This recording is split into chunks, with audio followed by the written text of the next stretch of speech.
Police say the woman was shot in that apartment building on the corner behind me. They say she then got into a vehicle, most likely to get help, but only made it 2 blocks before crashing into that pole. They hate you. You're gonna die. I don't want to do this. On February the 13th, 2025, 29-year-old Taylor Hall took to Facebook with a bold message. In her final public post, she announced that she was on her way to her ninja's house to handle business. The tone was serious, intentional. She wanted to be known that whatever was about to happen, it was personal. But just 2 hours later, Taylor was found on the side of the road. She had been shot multiple times. Despite her injuries, she attempted to drive herself to the hospital, but she didn't make it. She died alone, her body discovered not too far from where she was attacked. As of now, no arrests have been made. Law enforcement has remained quiet, offering no official suspects or motives. But from what we know, their silence speaks volumes. With the digital footprint Taylor left behind, her final movements have been tracked. The call is coming in due to a female that was possibly shot across the hallway from the complainant. A woman shot and found in a crashed car in Sheridan. And tonight we've learned that woman has died. Shelley Bortz has the latest on what happened. Police say the woman was shot in that apartment building on the corner behind me. They say she then got into a vehicle, most likely to get help, but only made it 2 blocks before crashing into that pole.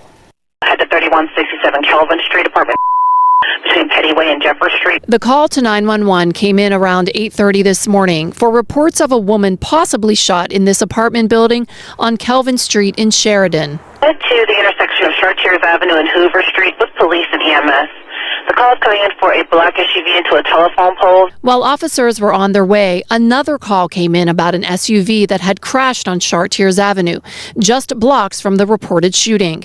Inside the vehicle, they found a woman who had been shot. Okay, she is shot unresponsive. We copy on police too that our shooting is connected to the crash on Chartiers. Fire department's on scene doing CPR. Angel Morris says she was working from home this morning when she heard sirens and saw a slew of police cars flying down Chartiers Avenue. When we told her what had happened, she was stunned. She got shot inside this apartment building on the corner down there. Yeah. No, to hear a woman getting shot, I'm a single mom, so, I'm always on the go. It's not comforting at all, and it doesn't make me feel any better to let my daughter be out in the streets. She bought a home in this neighborhood 5 years ago because she thought it was quiet and, most importantly, safe. At this hour, we're told no arrests have been made. The Violent Crimes Unit detectives are investigating. It seems investigators may already have a very clear picture of what happened, who did it, and why. Still, no justice, no accountability, just silence. Some speculate that this could have been a case of self-defense.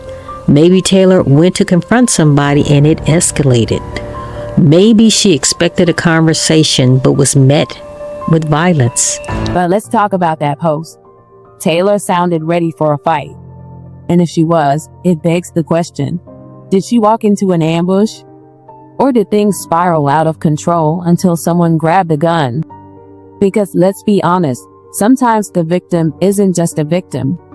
Sometimes the victim was an active participant in their own demise. Now, before anybody jumps to conclusions, this is not to villainize Taylor.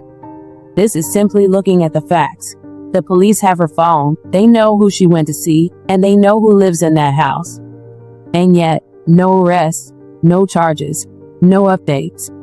The way this is looking, either somebody got away with murder, or this is about to be labeled as self-defense. Either way, there is still so many unanswered questions, and the public is being quiet. People want to know the truth, but they aren't saying anything.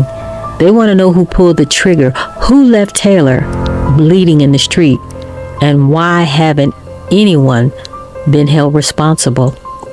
One post, one moment, and Taylor was gone. Now, here are where things get complicated. Some are saying this might have been self-defense, that Taylor might have gone to confront somebody, maybe a former partner, an ex-friend, someone with whom she had unfinished business, and in the confrontation, something went wrong. But even if it was self-defense, there are still some questions. Why hasn't law enforcement said anything? What's with the silence? Social media has exploded with speculation. People who knew Taylor personally say she was strong-willed, fearless, deeply protective of those she loved. If she said she was going to handle business, she likely meant she was confronting someone who crossed the line, maybe someone who had done her dirty. Some have claimed that there was ongoing drama behind the scenes. Others said she had been involved in disputes that were escalating. Whatever it was, Taylor took matters into her own hands that day, but she didn't come back. And now her family is left to grieve. We've come here to celebrate the life of Sister Taylor Hall. Amen. It's a life of celebration. And I don't know who I'm talking to this morning, but I ought to have at least one amen, that the Lord is my light and my salvation. Whom shall I fear? He is the strength of my life.